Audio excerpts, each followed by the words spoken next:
बबीता जी दिल्ली से। गुरुदेव आपके चरणों में कोटि कोटि प्रणाम। महाराज जी, सम्मान कैसे मिले? अच्छा कर्म करने के बाद भी अपमान ही। सम्मान सम्मान चाहती हो, बीच पीना चाहती हो? सम्मानम कलयाति घोर गरलम नीचापमानम शुधा। श्री राधा मुरलीधरो भज सके वृंदावन माते। ये कैसी उल्टी बुद्धि है? सम्मान चाहती हो? ये तो नरक ले जाने वाले असम्मान वाली बात है। सम्मान चाहने वाला कभी संतुष्ट नहीं हो सकता। सम्मान चाहने वाला कभी परमार्थ का पथिक नहीं हो सकता। जो परमार्थ का पथिक नहीं वो अशांत है, जो अशांत है वो कभी सुखी नहीं हो सकता। अशांतस्य कुतः सुखम सम्मानम कलयाति घोर गरलम। इसको छोड़ो, अपमान को अमृत के समान समझो और सम्मान को विष के समान समझो।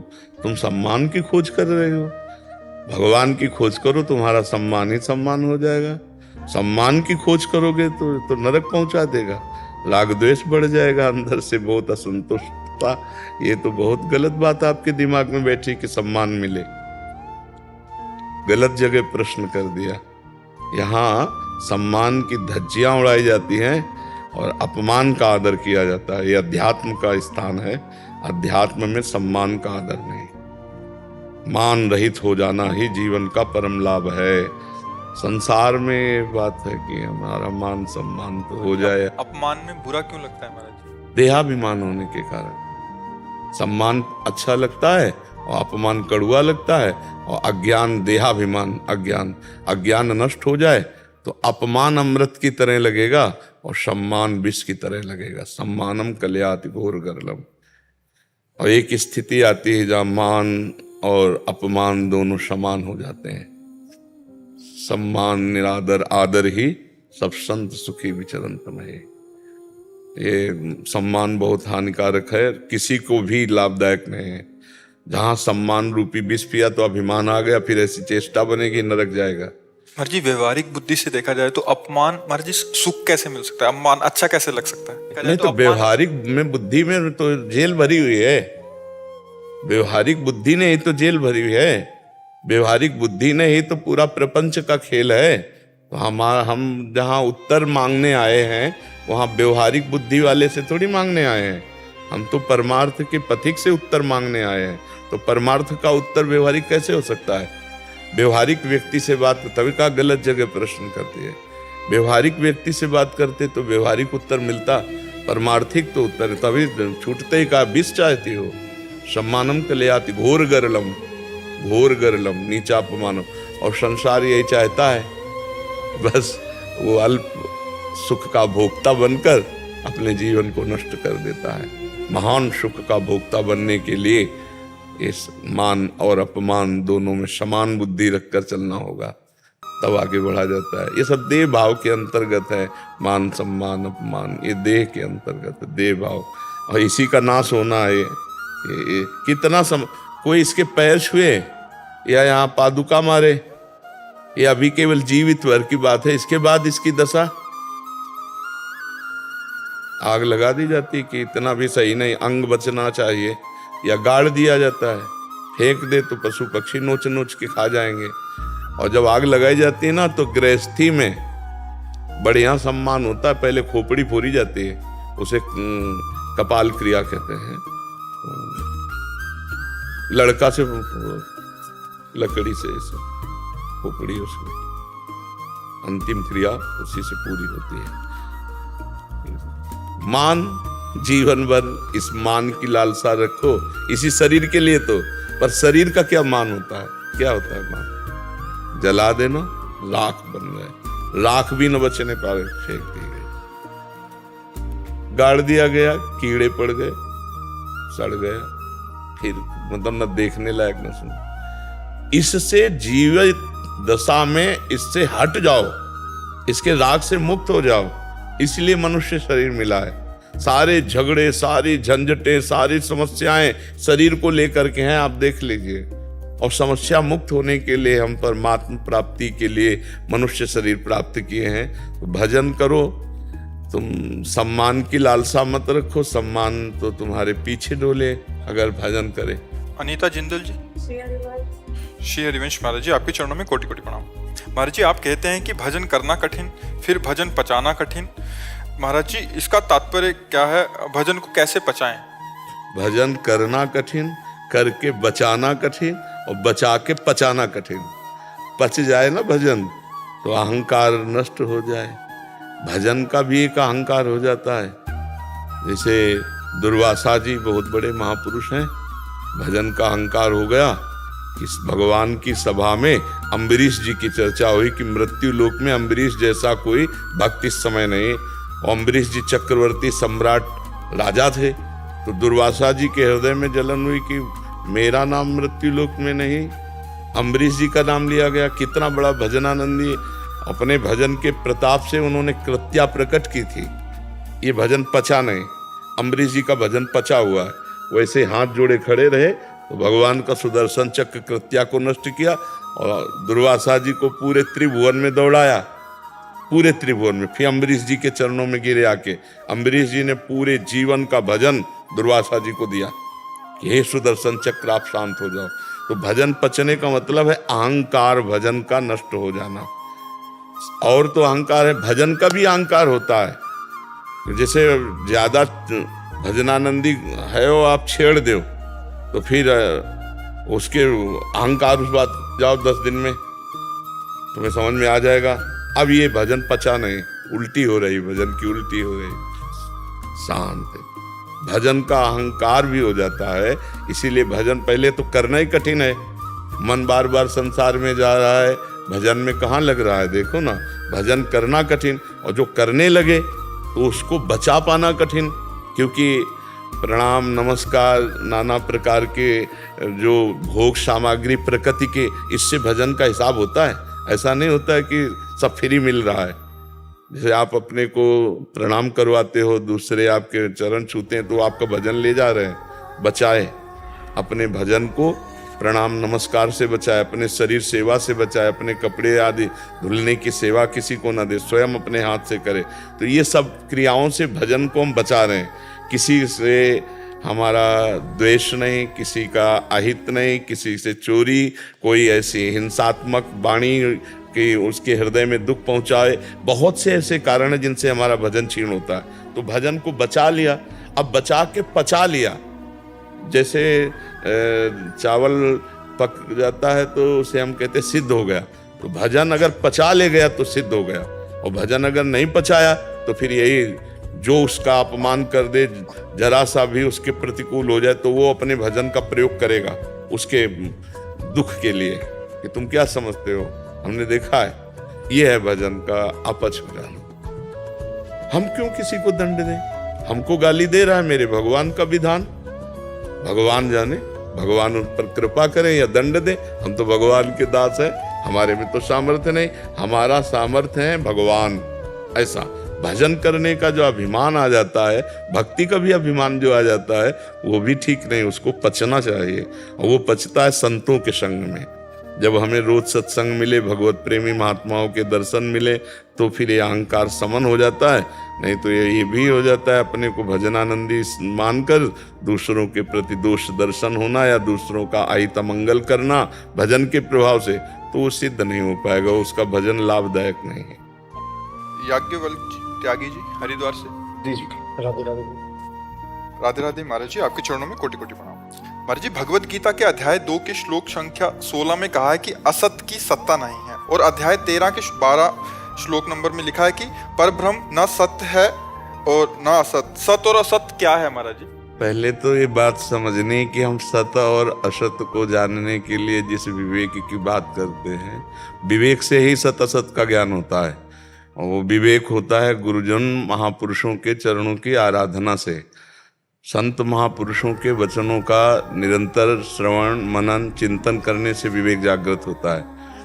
पर जब तक महापुरुषों के चरणों की आराधना नहीं होती तो सही समझ में नहीं आएगा। देखो, प्रभु को जानने के लिए 2 पद्धतियां, एक अन्वय एक व्यतिरेक है और नहीं है। ये जानने की पद्धति है, ये सिद्ध बात नहीं है। सिद्ध बात तो सिर्फ है, नहीं है वहां भी है, जहां नहीं है वहां भी है। असत्य तो है ही नहीं, वही वो है। पर जब हम असत की सत्ता मान लिए हैं तो हमें फिर व्यतिरेक पद्धति स्वीकार करनी पड़ती है कि ये नहीं है, ये नहीं है, ये नहीं है। और जब पहुंचते हैं है में तो फिर लौट करके देखें तो सर्वम कलमिदम ब्रह्म, फिर सर्वम, फिर वही है, सब कुछ वही, उसके सिवा कोई नहीं। चाहे राम कहो, चाहे कृष्ण कहो, चाहे ब्रह्म कहो, चाहे ईश्वर कहो, जो आप कहो वही है, उसके सिवा कोई है नहीं। तो ये जो भगवान को प्राप्त करने की पद्धति है, नहीं तो उन्होंने गीता में कहा मत्ता परतरम नान्यत किंचिदस्ति धनंजय। अब इसके आगे कोई संशय ही नहीं रहना चाहिए, किंचन मात्र भी कुछ नहीं है उसके सिवा, वही वो है। ईशावास्यमिदं सर्वम यत् किंचे जगत्याम जगत। एक कण भी ऐसा नहीं जो ईश्वर ना हो, जो ब्रह्म ना हो, जो परमात्मा ना हो, जो वासुदेव ना हो, वही वो विराजमान है। यही जानने के लिए कि वही वो विराजमान है, हमको पहले व्यतिरेक की, हमको वैराग्य पद्धति में चलना होगा। बिना वैराग्य के ना अनुराग होता है, ना ब्रह्मबोध होता है। तो वैराग्य के लिए ही ये सब नहीं है मिथ्या। पहला सूत्र जैसे स्वीकार किया जाता है तो ब्रह्म सत्यम जगन मिथ्या, यहाँ से। और फिर जब लौट करके पुनः दृष्टि डाली जाती है तो वही वो होता है वही है, जैसे का तैसा, पूरा का पूरा वैसा ही है। सर्वम खलमिदम ब्रह्म नेनानास्ति किंचन। बात समझ में आ रही है आपकी? आशीष कुमार शर्मा जी, राधे राधे। राधे राधे। गुरुजी, अगर परमेश्वर मेरे अंदर है तो अच्छे के साथ मुझे बुरे विचार भी क्यों आते हैं? बिजली ठंडा करती है ना, बिजली ही गर्म करती है, पता है आपको? बिजली का यंत्र के संयोग से उसका प्रकाश होता है। यंत्र क्या है तो वैसे ही हो जाता है। हमारी बुद्धि में दो भाव रहते हैं, एक सुमति, एक कुमति। सुमति कुमति सबके उर राहें, गोस्वामी तुलसीदास जी ने लिखा। विभीषण जी रावण से कहे सुमति कुमति सबके उर राहें। भगवान भी रहते हैं तो सुमति और कुमति भी रहती है। तो जब हमारी कुसंग तो कुमति बढ़ती चली जाती है, और सत्संग तो सुमति बढ़ती चली जाती है। पर होती दोनों है अंदर, कुमति और सुमति। कुमति को मिटा दे और सुमति को सजा दे सो महात्मा, और जो कुमति को बढ़ावे और सुमति को छेड़ करता चला जाए वही दुरात्मा। और दुरात्मा और महात्मा दोनों के अंदर बैठा है परमात्मा, उसको किसी से लेना देना नहीं। न दुरात्मा से कोई मतलब है, न महात्मा से मतलब है। समझ रहे? वो समदर्शी परमात्मा है, सम स्वरूप से। बिजली का इस हवा से या अग्नि से कोई मतलब नहीं। मान लो हीटर में वो यंत्र में पहुंची, अपना पावर दिया, अब वो यंत्र गर्म करने वाला है तो गर्मी फेंक रहा है, ठंडी करने वाला है तो ठंडी फेंक रहा है। उसका काम है पावर। बिजली एक पावर है, ऐसे परमात्मा एक पावर है, वो आपके अंदर है। अब उसमें जो दो प्रकार की बुद्धि है, अब कौन सी बुद्धि का प्रयोग करके आप उस पावर का प्रयोग कहाँ करते हो? किसी का अहित करने के लिए, अमंगल करने के लिए, दुख देने के लिए, या मंगल करने के लिए, सुख देने के लिए। ये आपके अंदर दो सिस्टम है, एक अहितकारी सिस्टम, एक हितकारी सिस्टम है। एक दुष्ट मन है और एक सज्जन मन है। अब आप किसका प्रयोग करते हो ये आपकी बात है। डबल इंजन नहीं होते, जैसे हवाई जहाज उड़ रहा है तो ये डबल इंजन की गाड़ी। इसमें दो प्रकार की बुद्धि होती है, दो प्रकार के मन होते हैं, दो प्रकार का चिंतन होता है, दो प्रकार की स्वीकृति होती है। एक अच्छा चिंतन, एक बुरा चिंतन, एक अच्छा मन, एक बुरा मन। अब अच्छा मन तुमको यहाँ लाया है, सत्संग में बैठा ले, तो यही मन के पास में ही बुरा मन है जो बहुत कुछ गंदा करवाया है जीवन में, उसको भी देखो ना। तो दो प्रकार की बुद्धि, दो प्रकार का मन, दो प्रकार का चिंतन, दो प्रकार की स्वीकृति, अच्छी स्वीकृति, बुरी स्वीकृति। ये बुरी स्वीकृति को मिटाने के लिए ही मानव जीवन मिला है, बुराइयों को मिटाने के लिए ही मानव जीवन मिला है। अब नाम जप के द्वारा, सत्संग, शास्त्र स्वाध्याय, इसी साधु सेवा, इसी के द्वारा हम बुराइयों को मिटा सकते हैं। तो जितना हम सत्संग सुनेंगे, शास्त्र स्वाध्याय करेंगे, उतने ही हमारे विचार अच्छे बढ़ते चले जाएंगे और कुमति का नाश होता चला जाएगा। बोले हमारा सुधार हो रहा है, लोग कह रहे ना कि देखो हम पहले ऐसे थे, अब सुधार हो रहा सत्संग से, तो क्या हुआ? कुमति का नाश हुआ, सुमति का प्रकाश हुआ। तो हम शास्त्र स्वाध्याय से और संत समागम से अपनी सुमति को बढ़ावें, कुमति को दबावें, नष्ट कर दें, तो परमात्मा हृदय में बैठा है, वो दर्शन दे देगा। जब आप अच्छे आचरण करोगे, भजन करोगे, वो कृपा करके माया का पर्दा हटाकर हृदय में ही है, वो दर्शन दे देगा। हृदय में ही दर्शन होते हैं। जब हृदय में दर्शन हो गए तो आँख खोले या बंद रखे, परमात्मा ही दिखाई देते हैं, फिर और कुछ समझ में नहीं आता। ठीक है, समझ में आ गई बात? नवनीत शर्मा जी। राधे राधे महाराज जी। महाराज जी आपके चरणों में कोटि कोटि प्रणाम। महाराज जी, धर्म व कर्म कभी कभी दुविधा उत्पन्न करते हैं कि जो कर रहे हैं वो सही है नहीं। कर्तव्यों का करना भी जरूरी है और धर्म को साथ भी रखना चाहते हैं, परंतु कभी कभी सही गलत नहीं, हमें ये बात बताओ कि कर्तव्य कर्म को ही तो धर्म कहते हैं, और धर्म ही कर्तव्य कर्म है, अलग थोड़ी चीज है ना।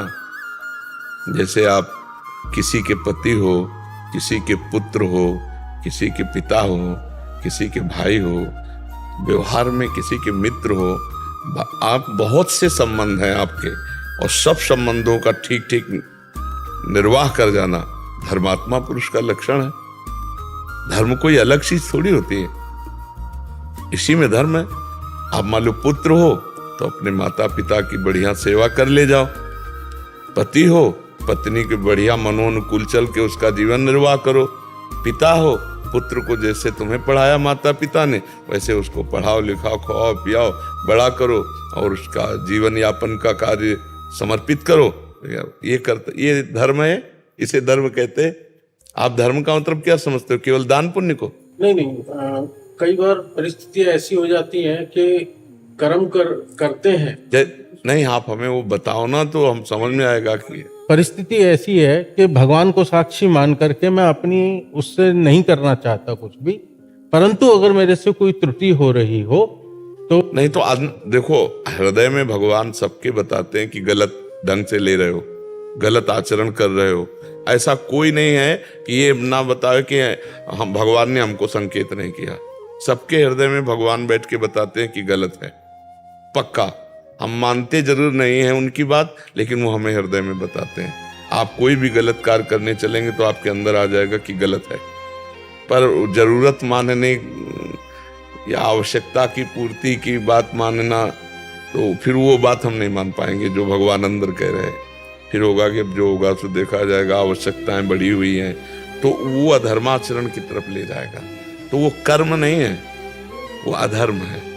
जो धर्म पूर्वक धन कमाया जाए वो कर्म है, और जो अधर्म पूर्वक तो वही कुकर्म करके खूब पैसा इकट्ठा किया है, अब भोग रहा है। समझ जाना, कुकर्म और कर्म जो सुकर्म, जो धर्म पूर्वक कमाया जाएगा वो तुम्हें शांति सुख, और माना कि आप गाड़ी से नहीं चलोगे, साइकिल से चलोगे, लेकिन शांति रहेगी। वो अधर्म पूर्वक कमाया हुआ धन माना गाड़ी से चलोगे, पर वो भारी आतंक आपके अंतर में, परिवार में और सुख सुविधाओं में पैदा कर देगा। कई बार मेरा काम ऐसा है गुरुजी कि मुझे लोगों को परामर्श देना होता है, या अपनी थोड़ा ज्ञान ज्योतिष का काम है मेरा। अच्छा। तो मैं अपनी तरफ से तो जो मुझे जितना है भगवान को साक्षी मानकर करता हूँ। कोई बात ऐसी हो जिससे किसी के मन को ठेस पहुँच रही हो तो हमारा मतलब गति ठीक रहे। हालांकि हम अपनी तरफ से तो सही करने की कोशिश करते हैं कि जो हमारे संपर्क में आए उसका भला हो, और कोई दुखी है तो पर साथ में अगर नाम जप की बात कर दिया करोगे तो तुम्हारी गति नहीं बिगड़ेगी। ठीक है कि भाई देखो तुम्हें तो बहुत बढ़िया चांस है, तुम्हारा ग्रह विपरीत है, तुमको कृष्ण कृष्ण राधा राधा हरि हरि राम राम जो नाम प्रिय हो थोड़ा नाम जप लिया करो, थोड़ा ये कर लो जो अनुष्ठान उस ग्रह की शांति के लिए, तो उसका भी मंगल हो जाएगा और आपका भी मंगल हो जाएगा। क्योंकि अगर एक आदमी आपके प्रेरणा से 100 बार नाम जप करेगा तो उसका मंगल शुरू हो गया, तो आपका मंगल भी शुरू हो गया। ठीक है ना? हाँ, और जो ज्योतिष का जितना ज्ञान है उसके अनुसार ही उतना भगवान को लेकर तो चल ही रहे हो, तो हर बात भगवान को लेकर चलोगे ना तो फेल नहीं होगे कभी। हाँ, मंगल होता रहेगा। काशी विश्वनाथ जी के पुजारी जी। नमः पार्वती पते हर हर महादेव। आरती के मुकुट का है साथ पहचान है जी। और ये मंगला आरती का चंदन है, ये चंदन मंगला आरती का है। ये भगवान बद्रीनाथ केदारनाथ का चंदन है और ये भगवान बद्रीनाथ का प्रसाद है। ये बाबा विश्वनाथ का माला भगवान विश्वनाथ जी को चढ़ी हुई मंगला आरती। लक्ष्मीस्ते हृदि भारती च वदने मौलो सदा केशवः चण्डी ते भुजदण्डयोर्गुणनिधे गेहे कुबेरस्थितः चित्तं नाथ तवास्तु धर्म सदने दान प्रसंग करे सर्वास्ते विपदः प्रयान्तु विपिने त्वं दीर्घजीवी भव, त्वं दीर्घजीवी भव। बस भगवान आपको स्वस्थ रखें, यही विश्वनाथ जी से प्रार्थना है। और ऐसे ही लाखों लोगों के प्रेरणा स्रोत आप बने हैं, लाखों लोग प्रेरणा लेते रहें और सत पथ पर चलते रहें। बस यही प्रभु से आप सबके चरणों का आशीर्वाद। अरविंद चौहान जी मेरठ से। राधे राधे। राधे राधे महाराज जी। महाराज जी, पिछले 1 वर्ष से आपको सुन रहा हूँ, जिंदगी ही बदल गई। भगवान ने मुझे हस्त मैथुन मुक्त केंद्र का उसमें काम करते हैं महाराज जी। उसमें महाराज जी पिछले 2 वर्ष से हस्त मैथुन मुक्ति केंद्र चला रहे हैं, जो कि ऑनलाइन सोशल मीडिया। महाराज जी इन्होंने लिखा है कि 500-700 बच्चे फ़ोन करते हैं कि हम ऐसी क्रियाओं से युक्त हो गए हैं, कैसे छोड़ें। तो डॉक्टर्स की टीम है और हम जो इन्होंने पाया है जो मार्ग में चलने से, तो ब्रह्मचर्य के विषय में उनको बताते हैं कि कैसे छोड़ें, कौन सी औषधियाँ जो इसमें आपको सहायक होंगी। तो महाराज जी और किन बातों का ध्यान रखें कि जो ये बच्चों को और अच्छे से प्रेरित कर सकें। और प्रभु ये हमने जितना सोचा है कि विश्व में ये पहला ऐसा केंद्र है जो हमारे मेरठ में ऐसा खुला है और पिछले 2 साल से चल रहा है, जिसमें तकरीबन 500 से 700 बच्चे रोजाना कॉल करते हैं। बहुत हमने नंबर दिया हुआ है और उनका हम प्राइवेट रखते हैं, बिल्कुल किसी को प्रकाशित नहीं करते हैं, प्राइवेट रखते हैं। और मेरी टीम नहीं, हमें बहुत अच्छा लगा क्योंकि इसके विषय में ना तो कोई जागरूक हो रहा है कि बच्चों को बचा पाए, और नए नए बच्चे ऐसी क्रियाओं से युक्त हो रहे हैं जो बिल्कुल नाजुक बच्चे हैं, अभी 13, 14, 15 वर्ष की अवस्था। ये बिल्कुल नाश करने वाला है, जो हस्त क्रिया है ये नाश करने वाला है बच्चों को। जी ऐसे ऐसे केस आते हैं जो 12 साल की उम्र से शुरू हुआ और 27 साल तक उम्र तक उसने किया, और अब वो शादी करने से डर रहा है। सुसाइडल थॉट्स आ रहे हैं मन में, मैं शादी नहीं कर पाऊंगा, मैं ग्रस्त में कुछ कर नहीं सकता। हम तो सभा में कह देते हैं कि अगर बच्चों को सुधारोगे नहीं तो गृहस्थी लायक नहीं रहेंगे, क्योंकि वो ना मानसिकता रह जाती, ना शरीर की स्थिति रह जाती, ना सामर्थ्य रह जाती।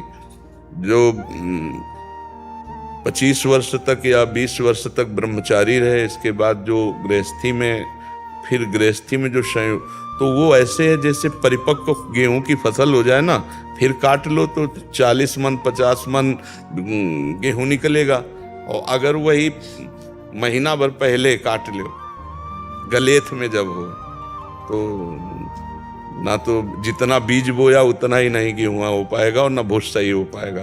तो ये जो नई अवस्था के बच्चे ब्रह्मचर्यहीन हो रहे हैं, ये बहुत मतलब घातक है।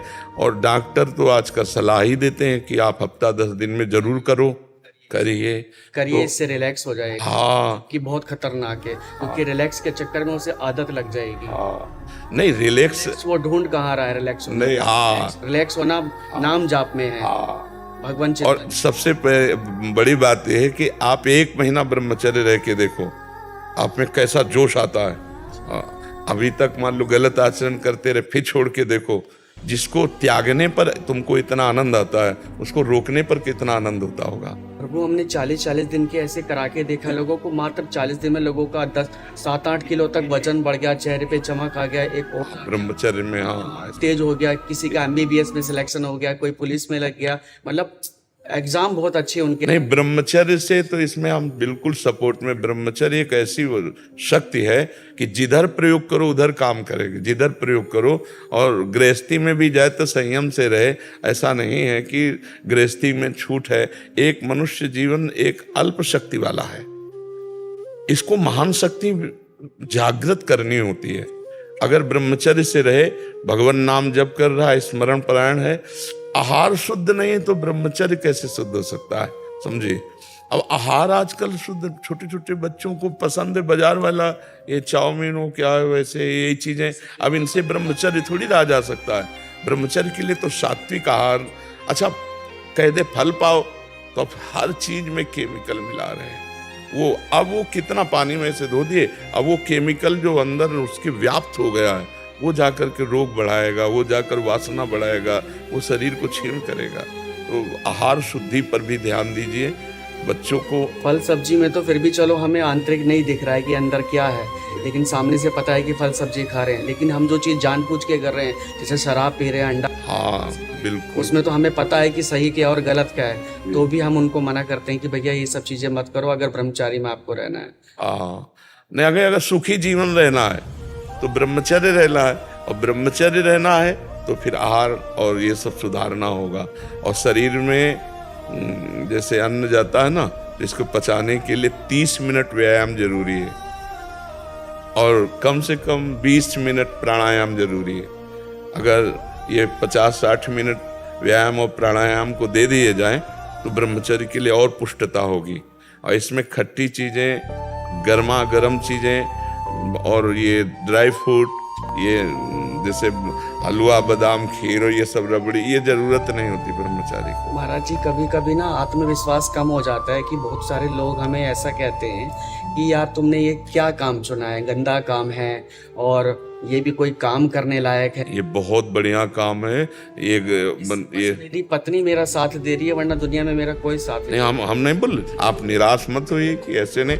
हम इसलिए बहुत उत्साहित होकर आपसे बात कर रहे हैं कि छोटे छोटे बच्चों को गाइड अगर सही किया जाए तो वो हमारे भारत के भविष्य हैं, वो बच्चे भविष्य हैं। कितने ऐसे लोग यहीं आए हैं एकांतिक में, सैकड़ों बच्चे ऐसे आए हैं जो आत्महत्या करने की स्थिति में, कि मैं हस्त मैथुन के प्रभाव से इतना प्रभावित होकर के ऐसी स्थिति में कोई 8 बार एक दिन में। तो अब वो स्थिति, वो कह रहा था कि अगर आपके प्रवचन न मिलते तो मैं कर लेता, पर अब तो मैंने वीडियो देखा था, उसमें बोला था उन्होंने कि एम्स ने भी हाथ खड़े कर दिए। हाँ, तो जहाँ भगवान की कृपा भजन का प्रभाव होता है उसमें सब ठीक हो जाता है, सब सुंदर हो जाता है, और भगवान साथ हैं तो सब कोई साथ है। आप इस कार्य को करो, बच्चों से मिल करके उनकी अच्छी आदतें बनाओ, उनकी गंदी आदतें छुड़ाओ, इसमें बड़ा मंगल होगा, इसमें बड़ा मंगल होगा। एक को सुधार दिया ना तो बहुत बड़ी बात हो गई। हाँ, आजकल छोटे छोटे बच्चे गंदे बच्चों के संग से गंदी आदतें सीख जाते हैं और अपनी जीवन की अवस्था ही खत्म कर देते हैं। जो उत्साह, जो आनंद, जो आगे चलकर वो सब छीन हो जाता है, क्योंकि उनको सुख का तो पता नहीं। थोड़ा सा सुखानुभूति होती है तो दिन भर उसी में लगे रहते कि इसमें सुख मिल जाएगा, और सुख है नहीं। सुख तो सच्चिदानंद भगवान में और धर्म पूर्वक विषय सेवन में। धर्म पूर्वक विषय सेवन, जैसे गृहस्थी में ब्याह हो गया, संतानोत्पत्ति के लिए भगवान को प्रणाम करके धर्म में, वो धर्म में काम भगवान ने अपने आप को बताया है कि जो धर्म युक्त काम है वो मैं हूँ, और ये जो अधर्म आचरण युक्त काम ये नाशकारी है। तो जैसे काशी में अक्सर बोलते हैं जिसकी मृत्यु होती है उसको मोक्ष मिलता है, तो क्या जो काशी में आकर के होटलों में अक्सर आत्महत्या कर लेते हैं, क्या उनको दुर्गति, भूत प्रेत बनेंगे? भूत प्रेत पक्का, इसमें संशय नहीं। दुर्गति आत्महत्यारियों को नहीं, शास्त्र विरुद्ध आचरण करने वालों को नहीं। कि जैसे हम काशी या वृंदावन वास करते हैं और शराब पीते हैं, व्यभिचार करते हैं, मांस खाते हैं, मनमानी आचरण करते हैं और सोचते हैं कि काशी तो वासी कर रहे हैं और हमारा तारक मंत्र के द्वारा भगवान शिव परम पद दे देंगे। तो परम पद असमर्थ जनों को देते। तुम विवेक बुद्धिमान हो करके और तुमने पापाचरण किया है तो तीर्थ का में या धाम में या पुरियों में जो पाप किया है उसका जो विशाल स्वरूप एकत्रित हुआ है, पहले उसको भोगो, बाद में मोक्ष मिलेगा। तो कितने जन्म वहीं हो सकता है, काशी में ही जन्म हो, लेकिन कितने जन्म तुमको भोगना पड़ेगा। तो ये बाहर से आने वाले लोगों को सावधान रहना चाहिए कि हरिद्वार है, काशी है, जितनी हमारी पुरियां हैं, जितने हमारे धाम हैं, ये मनोरंजन का विषय नहीं कि होटलों में आकर के यहाँ बेविचार करो, शराब पियो, मांस खाओ, गंदे आचरण करो और सोच रहे हो कि हम तीर्थ का पाप वज्र की लीक होता है, बहुत भोगना पड़ेगा, बहुत बढ़ करके भोगना पड़ेगा। यहाँ मोक्ष और कल्याण की बातें तो छोड़ दो, मोक्ष कल्याण उनको है जो पड़े हैं मोक्ष कल्याण का आश्रय लेकर, बहुत संयम से चल रहे हैं, तो काशीनाथ की कृपा से वो मोक्ष पदवी प्राप्त करेंगे, इसमें मुझे कोई संशय नहीं। मच्छर को प्राप्त हो सकती है लेकिन मनुष्य को प्राप्त होने में संदेह है, जो वहाँ पापाचरण कर रहा है, जो वहाँ मदिरापान कर रहा है, गंदे आचरण कर रहा है, हमें उस पे संदेह, लेकिन उस नाली पे पड़े हुए कीड़े पे संदेह नहीं। वो हो जाएगा, उसका हो जाएगा जी।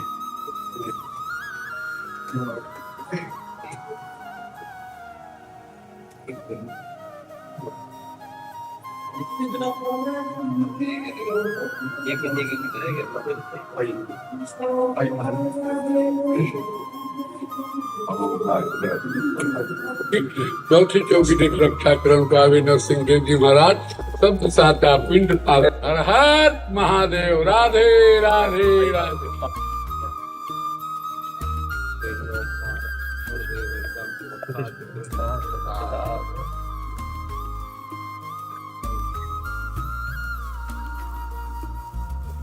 वैसे आप सबके चरणों में बैठते हैं। नहीं महाराज जी, बड़ा खराब होने नहीं आप राजी महाराज जी। वो परमात्मा क्या नहीं है और क्या है, इसकी चर्चा वेद करते करते, महापुरुष करते करते, बड़े बड़े ब्रह्मलीन महापुरुष करते करते थक गए, पर अंत नहीं पाए, क्योंकि वो अनंत है। वो अनंत है। जहाँ कहा जाता है कि मैं यहाँ नहीं हूँ, वहाँ भी वो है।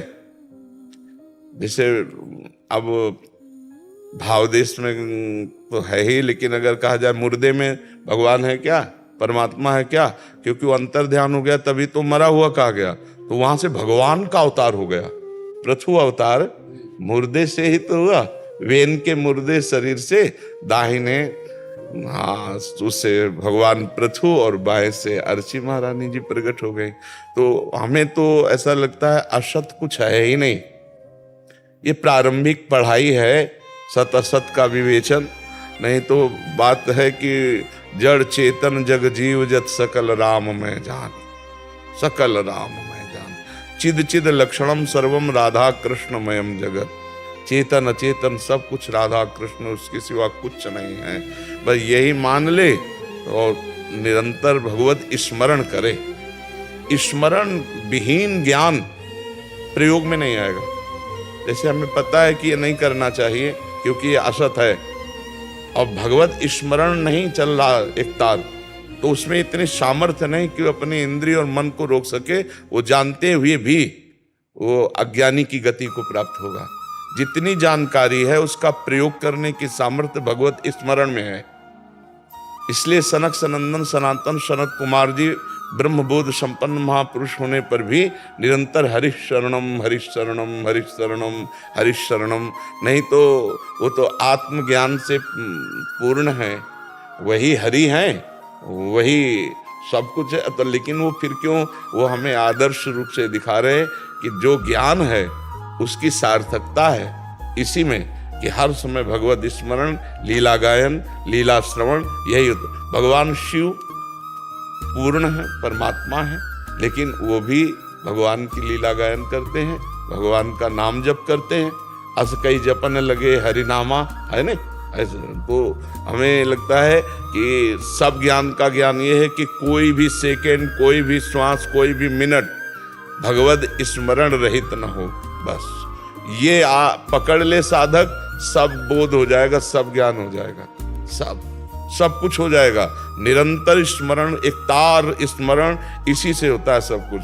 अगर भजन नहीं है जीवन में तो वेदांत श्रवण के बाद भी वो निर्विषय स्थिति में नहीं पहुंचेगा, क्योंकि चिंतन का हम जो समय दे रहे हैं विषयों का इतना बड़ा घातक है। अब हम जो कुछ पढ़ा लिखा सुना सब मिट्टिया मेट कर देगा। 1 मिनट का विषय का ध्यान 1 मिनट का, 1 मिनट का विषय का ध्यान 20 वर्ष के किए हुए वेदांत चिंतन पर पानी फेरने के लिए समर्थ है। इतना प्रबल है अज्ञान। इसलिए हर समय जो गुरु प्रदत्त नाम मंत्र उपासना में लगे रहते हैं वही शुद्ध ज्ञान को प्राप्त होते हैं। नहीं, अशुद्ध ज्ञान क्या होता है कि दूसरों को उपदेश कर दिया लेकिन हमारी स्थिति इंद्रिय और मन की गुलामी में है तो बात बनी नहीं। जब इंद्रिय और मन हमारे अधीन हो जाए तब तो बात समझ में आवे। इनका चिंतन शून्य हो जाना ये ज्ञान का परम लाभ है। विषय चिंतन, जगत चिंतन सब छूट गया। एकमात्र वो अपने स्वरूप में स्थित है या भगवान के चिंतन में लीन है, तभी बात तो समझ में आएगी। नहीं तो उपासक को बहुत सावधानी पूर्वक अपने चित्त को प्रभु में लगाते रहना चाहिए। बस खास बात यही है, वो परमात्मा कैसा है अनुभव में स्वयं आ जाएगा, स्वयं अनुभव में आ जाएगा। भजन विहीन जीवन व्यर्थ जीवन है, भजन विहीन जीवन व्यर्थ जीवन है। ये बस ये पकड़ ले तो सत्य वस्तु का बोध हो जाएगा। और भजन नहीं है और खूब शास्त्रों का ज्ञान है तो समाज में प्रतिष्ठा हो सकती है लेकिन बोध नहीं हो सकता। जो आत्म शांति है, परम शांति, वो नहीं हो सकती। श्रद्धावान लभते ज्ञानम तत्परा संहितेन्द्रिया। तत्परा संहित, ज्ञान का मतलब क्या? तत्परा संहितेन्द्रिया ज्ञानम लब्ध्वा परम शांति। अब जो ज्ञान प्राप्त हुआ ये परम शांति का है। 2 बार ज्ञान शब्द का इसमें, श्रद्धावान लभते ज्ञानम, ये शास्त्र ज्ञान है, लभते ज्ञानम, और तत्परा संहितेन्द्रिया, वो जो ज्ञान है उसकी सार्थकता है। उसमें जो हम जानकारी की उसके परायण होकर अपने इंद्रियों को अंतर्मुख कर लिया, इंद्रियों को भगवत स्वरूप में स्थित कर रहे हैं, उसको शांत कर रहे हैं। बार बार भगवत चिंतन रूपी जल डाल करके उनकी गर्मी शांत कर रहे हैं, इंद्रियां शांत हो रही। बिना शांति के सुख कहाँ है अध्यात्म का? अशांतस्य कुतः सुखम। और शांति बहुत बड़ी वस्तु है। कोई भी द्वंद्व हमें विचलित न कर पाए, हमारी शांति भंग न कर पाए तब है। जैसे एक सूत्र में है, शांतिरव्यर्थ कालत्वम विरक्तिर्मान शून्यता आशा बंदा समुत्कंठा नाम गाने सदा रुचि। तो इसमें शांति, हमारा कोई अपमान करे हम उसका मंगल मनावें, ये हमारा अध्यात्म है। हमें पीड़ा पहुंचा रहा है, हमें अपमानित कर रहा है, हमें हमारी निंदा कर रहा है, हमारे अंदर से निकल रहा है, तुम्हारा त्रिकाल में भी कहीं भी अमंगल न हो, भगवान तुम्हें स्वस्थ रखें, तुम्हारी बुद्धि शुद्ध हो और तुम सदैव सुखी रहो।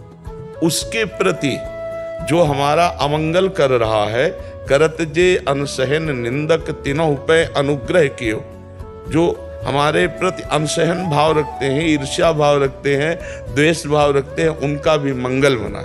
शांति, अव्यर्थ कालत्वम, एक भी मिनट व्यर्थ नहीं जाना चाहिए साधक का। हर समय आंतरिक सर्वात्मना न विसर्जित बहिरिंद्रियाणि, इंद्रियों को बहिर्मुख न छोड़े। एकश्चरण राश्चित्त मनंते से, सदैव अकेला असंग, अंदर से असंग रहे तो हजारों में बैठा हुआ भी वो अकेला ही है, और अंदर से प्रपंच चिंतन कर रहा तो अकेला बैठा हुआ भी प्रपंच में बैठा हुआ है। तो अव्यर्थ कालत्वम और विरक्तिर, वैराग्यवान, किसी भी वस्तु व्यक्ति स्थान में राग नहीं। वैराग्यवान खाता पीता उठता बैठता सोता जागता हुआ भी रुचि उसकी परमात्मा में रहती है, भोगों में रुचि नहीं रहती है। वैराग्यवान का मतलब है कि आंतरिक राग वृत्ति का नाश हो जाना। जैसे त्याग है, त्याग में राग रहता है, त्याग में राग रहता है, और वैराग में राग का ही नाश हो जाता है। त्याग में है कि ये चीज हमें नहीं खानी, नहीं भोगनी, क्योंकि हम परमार्थ के पथिक हैं, पर इसमें सुख है, ऐसी राग बुद्धि रहती है उपासक में। तो वहीं से शांति शुरू हो जाती, त्यागा शांति अंतरम वहीं से शुरू हो जाता है। फिर वैराग्यवान का तो विशेष आनंद होता है। वैराग्य राग की वृत्ति नहीं है, बाहर से सब कुछ। हमारे सुधा निधि में एक श्लोक में आता है कि कर्माणि श्रुति बोधिता नितराम कुर्वन्तु मां गूढ़ाशर रसा सृगादि विषयान गृह्णन्तु मुंचन्तु वा कैर्वा भाव रहस्य पारगमति श्री राधिका प्रेयसा। बोले वो भाव की किसी ऐसी स्थिति में पहुंचा हुआ महापुरुष है कि वो शास्त्र के अनुसार कर्म करे या न करे, वो विषयों का सेवन करे या त्याग करे, वो बहिर्मुख पुरुषों का संग करे, तो भी उसमें कोई फर्क नहीं पड़ता है, क्योंकि वो आंतरिक राग उसका नष्ट हो गया है। जैसे भुना हुआ चना कहीं भी डाल दो अंकुरित नहीं हो सकता, ऐसा वैराग्यवान पुरुष होता है। तो शांति अव्यर्थ कालत्वम विरक्तिर और मान शून्यता। साधक की साधना सफल हुई है, इसका परिचय होता है उसका देहाभिमान गलित हुआ है कि नहीं। और देहाभिमान गलित हुआ है तो मान रहित है वो। फिर देहाभिमान ही मान अपमान का बोध कराता है। जहां देहाभिमान गलित हुआ तो मान रहित, और ये मुक्त पुरुष में स्थिति होती है। जैसे निर्मान मोहाजित संग दोषा, मान रहित होना, मान में प्रियता होना ये दोष है। मान होना ये तो एक व्यवहारिकता है, ये कोई सत्य वस्तु थोड़ी है। किसका कौन मान कर रहा है, किसका कौन मान कर रहा है, उस समय प्रश्न करे कौन मान किसका कर रहा है। अरे कोई साष्टांग दंडोत कर रहा है, कोई नमस्कार कर रहा है, ये व्यवहार है, ये परमार्थ नहीं। परमार्थ द्वैत का नहीं है। परमार्थ तो जो जिसको प्रणाम किया जा रहा है और जो प्रणाम कर रहा है एक ही तत्व है, तो उसमें मान किसका हुआ। तो इसलिए मान के प्रति साधक सावधान रहे, नहीं तो मिटिया मिट कर देता है। मान के चक्कर में पड़ करके रास्ता बदल जाता है। विरक्तिर मान शून्यता, मान शून्यता पर होना चाहिए। तो है बहुत कठिन, प्रवचन कर लेना अलग बात है, और अपमान जिस समय हो उस समय हृदय में दाह ना हो। जैसे विदेश भाषा में हमें कोई गाली दे तो हम मुस्कुराएंगे, क्योंकि हमें पता नहीं क्या कह रहा है, कुछ कह रहा है। ऐसे हमारी भाषा में हमको गाली दे फिर हम मुस्कुराएं, तब माना जाएगा मान शून्यता, ये मान रहित महापुरुष है। वैसे मुस्कुराहट आवे जैसी विदेशी भाषा में, जो इस भाषा को हमें ज्ञान नहीं, उस भाषा में हमें बोला जा रहा हो, तब मान शून्यता। आशा बंधा, दृढ़ आशा, इसी जन्म में हमें भगवत प्राप्ति होगी। दृढ़ आशा, आशा दुखमयी होती है, जागतिक, लेकिन भागवतिक आशा ये हमारे परम सुखमयी होती है। आशा ही परमम दुखम, नैराश्यम परमम सुखम, भोगों की तरफ से। लेकिन भगवत मार्ग में इसी जन्म में मुझे ब्रह्मबोध प्राप्त करना है, इसी जन्म में भगवत तत्व साक्षात्कार करना है। दृढ़ आशा, समुत्कंठा, नाम गाने सदा रुचि, उत्साह पूर्वक जो प्रणव मिला है, जो गुरुदेव ने मंत्र दिया है या जो नाम दिया है, उसमें निरंतर स्थिति होनी चाहिए। अगर श्वास प्रश्वास हमारी ये अभ्यास वृत्ति बन जाए तो बहुत आनंद। आगे चलकर तो जैसे दिल धड़क रहा है, हम धड़का थोड़ी रहे, ऐसे ही मंत्र चलता है, चला नहीं रहे, स्वाभाविक चलता है। हाँ, स्वाभाविक। हंकारे न बहिरांति शंकारे न विषेत पुनः हंसं सोहम परम मंत्रम जीवो जपति सर्वदा। सब हमारे मंत्र को जप करे। तो जैसे हमारी श्वास प्रश्वास चल रही है, हमें अपनी चेतना को इसमें लगाना है। परमात्मा तो सबके हृदय में बैठा है, किसका कल्याण हो गया। सबके हृदय में परमात्मा बैठा है, लेकिन किसका कल्याण हो गया। चित्त दिए हो जगत में तो परमात्मा शांत बैठा हुआ है, उसका चिंतन करो, अभी जागृत करो। जैसे श्वास प्रश्वास में जो ओंकार ध्वनि है वो सबके चल रही, पर चेतना किधर का है। अगर चेतना आपकी जागतिक है ना, तो नरक जाओगे इस स्थिति में भी। अगर चेतना परमात्मा स्वरूप में स्थित है तो बात बनेगी। नहीं प्रभु, आप तो सब हंस परमहंस महापुरुष है, आप देख लीजिए मन और इंद्रियों की गति को प्रभु की तरफ लगाना कितना कठिन है। प्रभु की तरफ सर्वतोभावेन समर्पित भाव होना बहुत कठिन है, बहुत कठिन है। जो साधक चल रहे हैं वो इस बात को समझ रहे हैं कि कितना कठिन है। निरंतर परमात्मा चिंतन करना, एक सेकंड छूटे तो पूरी रचना रच देता है मन। मतलब सब कुछ ज्ञान होते हुए, सब जानते हुए, सब समझते हुए, फिर भी ये संकल्प कर रहा है संसार की तरफ का। मन का जो स्वरूप देखा गया बचपन से अभी तक, तो उसका यही स्वरूप है। उसके ऊपर चढ़े बैठे रहो बस, तभी है। छोड़ दिया तो कितनी ऊंचाई से गिराएगा पता नहीं, कितनी ऊंचाई से गिराएगा इसका पता नहीं। सौभरी जी महाराज ना, हमारे यही सौभरी वन है, सौभरी जी महाराज मछली की क्रीड़ा को देख करके 50 मानधाता की पुत्रियों से ब्याह किया, 50 राजकुमारियों से। सौभरी जी का चरित्र आता है ना। हाँ, तो बहुत विचित्र मन है जिनको इतनी सामर्थ्य है कि यमुना के जल को स्तंभित करके निर्विघ्न भजन करने के लिए वहां जमुना जल में बैठे हैं, जहां मतलब अपने 1 मिनट नहीं बैठ सकते। 1 मिनट कहां पर अपने प्राण रोक सकते हैं क्या जल के अंदर की? वो तो कितने समय से समाधिस्थ थे। आंख खोला, देखा मछली क्रीड़ा कर रही, तो सोचा मैथुन में तो सुख है, बस हंस गए। उन्होंने श्लोक का संगम त्यजेत मिथुन व्रति नाम मुमुक्षु। मुमुक्षु को चाहिए कि ऐसे संग का त्याग कर दे जहां मैथुन संपर्क हो रहा हो, चाहे पशु पक्षी या कोई मनुष्य या कोई ऐसे। बहुत एक दृष्टि में मछली की दृष्टि, मछली में कौन से अंग प्रत्यंग ऐसे काम वाले थे कि देख करके महाराज के हृदय में मदन जाग गया? मछली में कोई ऐसे अंग प्रत्यंग थे क्या? ये बहुत सावधानी की जरूरत है। हर समय चढ़े बैठे रहो मन पर, नाम और मंत्र और उपासना इसी के रंग में। बिल्कुल परवाह मत करो। योगक्षेमम हम वो ठाकुर जी करेंगे, अपने चिंता नहीं करने की भगत की व्यवस्था से। हम भगत की व्यवस्था नहीं, हम भगवान की व्यवस्था वाले। तो ये आनंद पूर्वक भगवत चिंतन ही जीवन का सार है। पूरे जीवन, पूरे शास्त्रों का, संत महात्माओं के चरण रज के प्रताप का यही निर्णय पाया है। हर समय निरंतर स्मरण, स्मृति। पूरी गीता सुनने के बाद अर्जुन जी ने क्या कहा? नष्टो मोहा स्मृति लब्धा। स्मृति इसी का नाश करता है ये विषय ध्यान। जहां हमारा 1 मिनट छूटा, विषय चिंतन बना, विषय ध्यान बना, बस ये इसका काम ही है, स्मृति का नाश करना। बस स्मृति में विषय मधुर मधुर आने लगा पुरुष का, तो किया कराया सब नष्ट हो गया।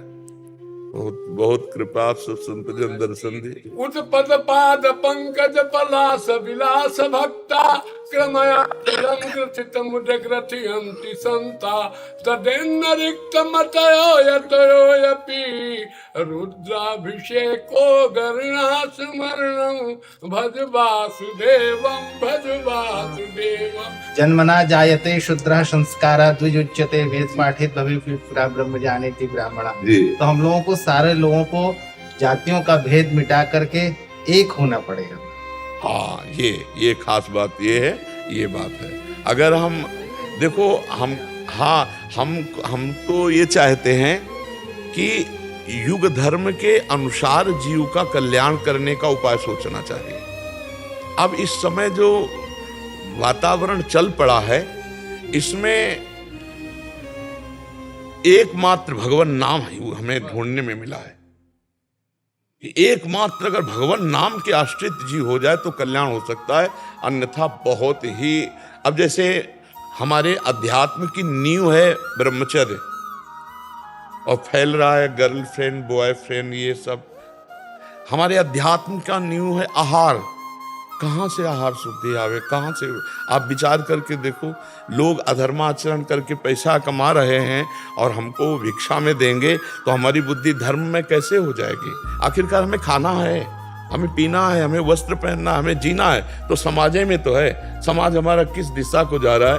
तो हम इनको भगवत चर्चा सुना करके भगवत नाम में और भगवत लीला श्रवण कथन में लगाएं, इसी से कल्याण हो सकता है।